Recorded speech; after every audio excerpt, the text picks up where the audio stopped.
সাজগোজ মানে আমার প্রথম অ্যাওয়ার্ড আমি পেয়েছি সিজেএফপি 2019 অ্যান্ড ফাইনালি 2024-এর জন্য নমিনেশন পেয়েছি এবার। তো আলহামদুলিল্লাহ ভালো লাগছে। তারপর আরও ব্যাপার হলো যে আমি ফার্স্ট টাইম পারফর্ম করতেছি স্টেজে, আমি এর আগে কখনো পারফর্ম করি নাই। তো আমি অনেক এক্সাইটেড, প্লাস আমি নার্ভাস অনেক বেশি। আমি আসলে কখনো এত সাজুগুজু করি না ইউজুয়ালি, আজকে আমাকে জোর করে মোটামুটি ধরে সাজগোজ করানো হয়েছে। সো ইয়া, এই যে এখন আপাতত কয়েকদিন তো আমি রিহার্সেল অ্যান্ড এভরিথিং সব কিছু মিলিয়ে একটু ব্যস্ত ছিলাম, নাটক নিয়ে মোস্টলি ব্যস্ততা যাচ্ছে।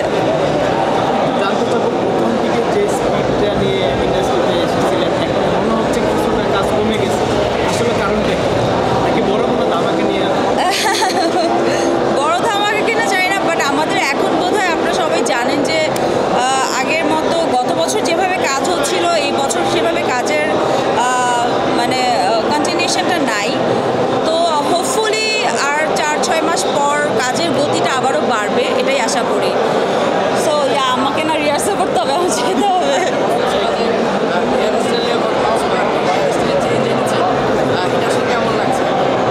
অনেক ভালো লাগছে।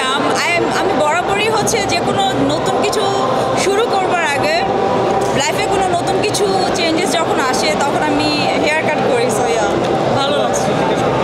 কেমন লাগছে আপনাদের? দারুণ লাগছে। ওকে,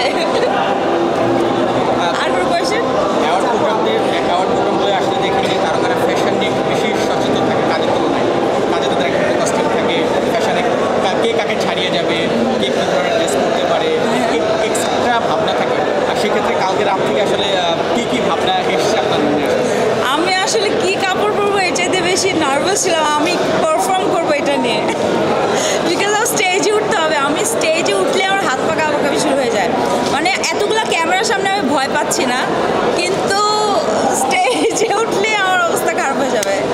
আই ডোন্ট নো, হোপফুলি ভালো কিছু হবে। আর আমার সাথে যেহেতু সজল ভাই পারফর্ম করবে, সজল ভাইকে যেন আপসেট না করি, এটা হচ্ছে বড় বিষয়।